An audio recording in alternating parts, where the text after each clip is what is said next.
Fill her up. Plug in. Fuel up. You're listening to the Gas Digital Network. I have one more question in now.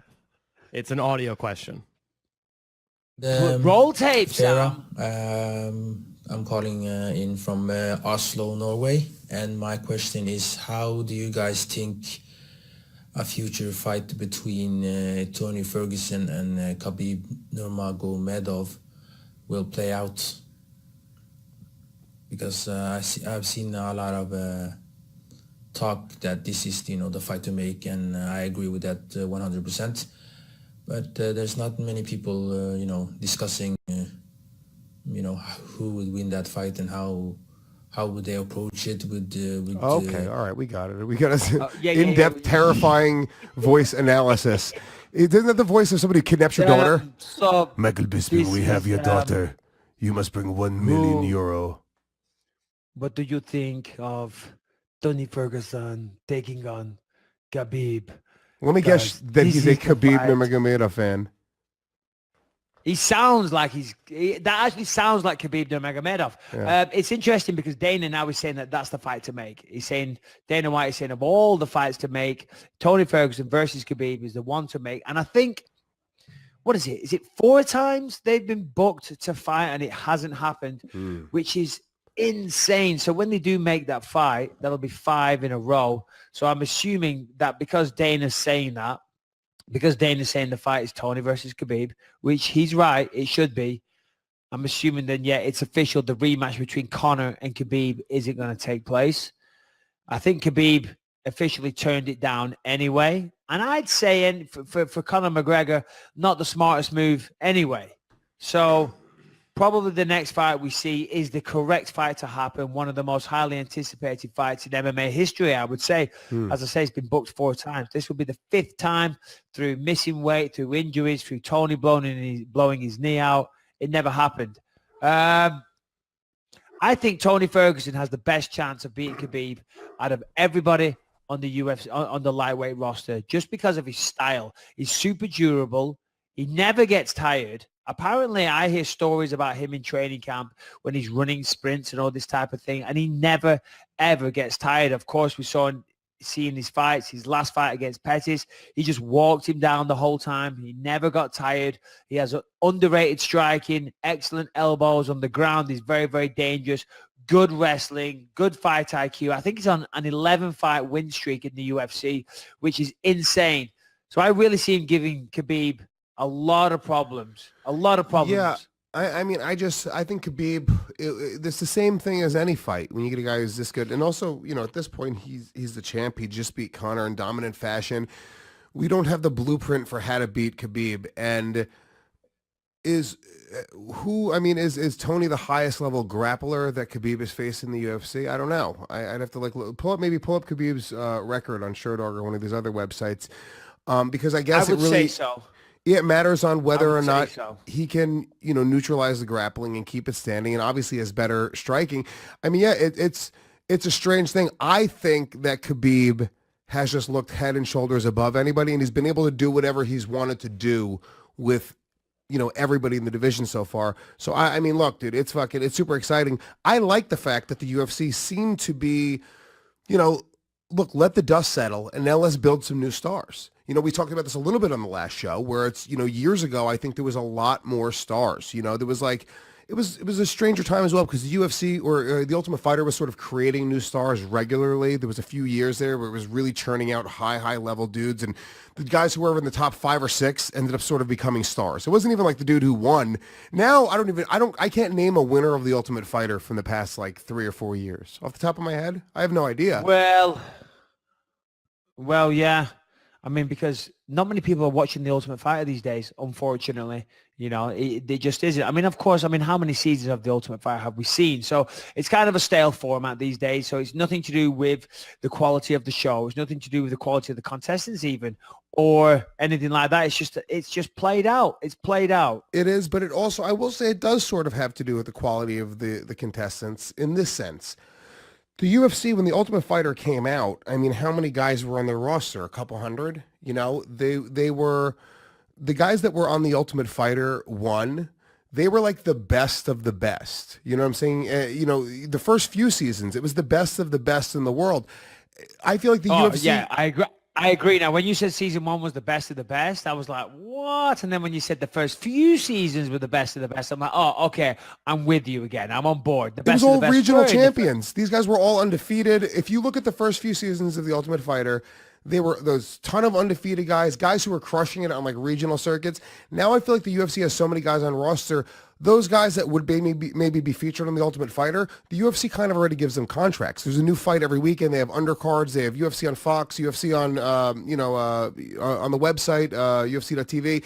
So there's all of these different shows to fill. Whereas Ultimate Fighter 1, there was maybe a pay-per-view every month and a half when Ultimate Fighter 1 came out. No, when Ultimate Fighter 1 came out, I would say that hold on. First of all, when the Ultimate Fighter started, the only fights that they had were pay-per-views. And they were every few months. There was only several per year. Remember, back then, they didn't have the fight nights. I remember it was 3 per year. The... 3 fights per year, 4 fights per year at the most.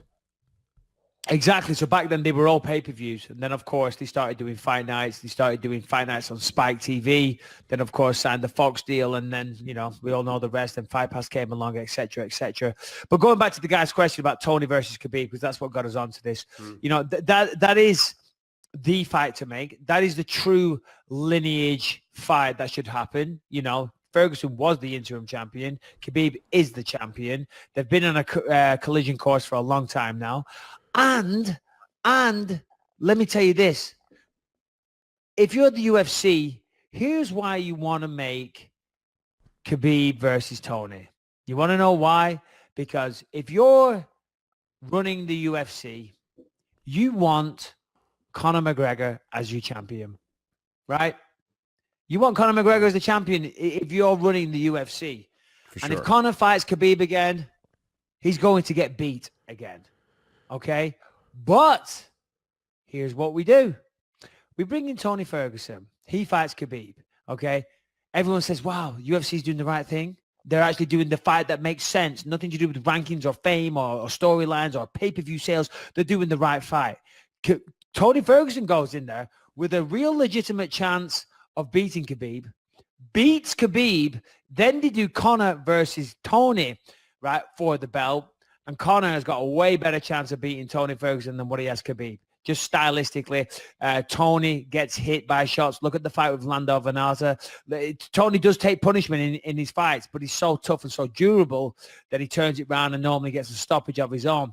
But conspiracy theories time, that's what they're doing. They're going to set up Tony versus Khabib. Tony beats Khabib. Conor fights Tony. Conor beats Tony. Conor is then the champion again by the end of the year. Boom, ba-da-bam, bam, bam. We bring in Brock Lesnar. Ronda Rousey comes back. Anderson Silva comes in and kicks someone's head off. Holy shit, we're back, baby boys. It's over. Proper 12. He's fighting at 135 pounds, 145 pounds, 155 pounds, 170. Holy shit. What a time. What a time to be alive. You mentioned Daniel Cormier there. What was Harrington? We had some notes there about Daniel Cormier saying this was saying that if he go on, Harrington, break it down for us, please. He was saying that if he loses to Lewis, then he doesn't get stripped of the light heavyweight belt, correct? Break it down. Tell the people. Tell me. Well, he was just making the point that if he was to lose to Derek Lewis, he would still be the light heavyweight champion heading into the, Alexander Gustafsson versus John Jones fight, at which point he could come in and say, hey, I'm still the light heavyweight champion. I am ready to defend my title. You guys can't be fighting over a belt that I haven't vacated. Okay. So he's not basing that on any official word from the UFC. What he's saying is, and rightly so, that if he was to lose to Lewis and lose that heavyweight belt, that he's still technically the light heavyweight champion. But the only problem is that they're scheduled, Gus and Jones are scheduled to fight, correct me if I'm wrong, is that correct, Lewis? Harrington, for the undisputed light heavyweight belt. Well, they are scheduled to fight. It has not, at least from what I've seen, hasn't hit any of the promotional material that is for the undisputed light heavyweight title. There is a very good chance, like I said, if Derek Lewis is able to beat Daniel Cormier, that they just make that for the interim title. Okay. Okay. All right. Well, they probably would make it for the interim belt then, and then Cormier fights the winner of that fight. Cormier probably faces John Jones, which will be interesting. Very, very interesting. He says that also, side note, he's not concerned about John Jones stealing the Brock Lesnar fight. Because we talked about that when I was in New York. Yeah, what's the yeah? quote When we on talked that, about. Hamilton?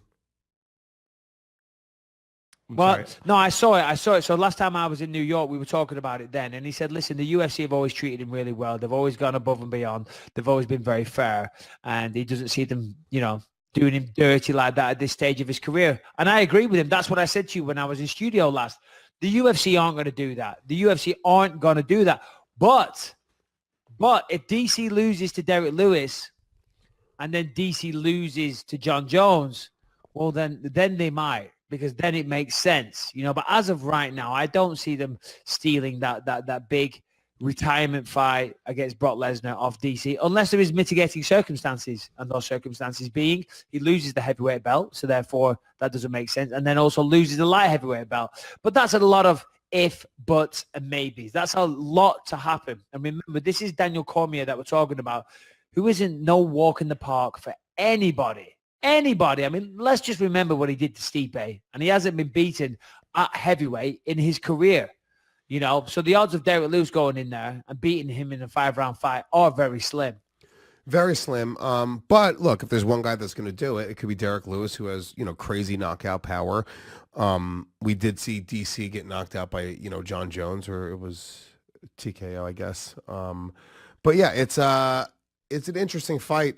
I assume that they're going to have to make that decision on that. I know this is Daniel Cormier sort of speculating, but I have a feeling that they told John Jones this is a title fight, and that's going to be in the contract, and they're going to strip DC before that. So when is the DC Stipe fight?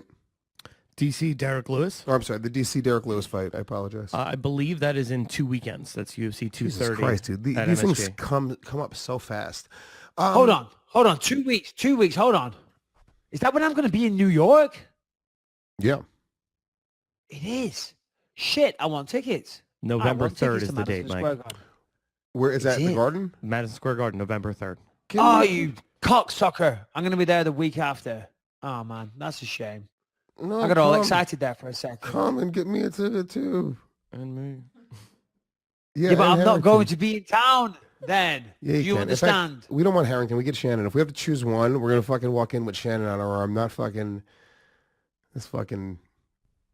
not going to be there. Okay, the only reason we can come to New York is because Rebecca's parents are flying in from Malaysia, and they're going to look after the children for a little bit. And we're going to take a little trip up to New York, and we're going to film some Believe You Me podcasts, okay? And then we're also going to just have like a little weekend couple in New York. And I thought perhaps we could squeeze in a little Madison Square Garden action while we're at it. But unfortunately, it's not going to happen. What was that? Did you have a stroke? What the fuck was that? I had a stroke. All right, Mike, let's just take a second and we got to talk about Blue Chew, which is I've been loving lately. I have the prescription for it, which it's incredible.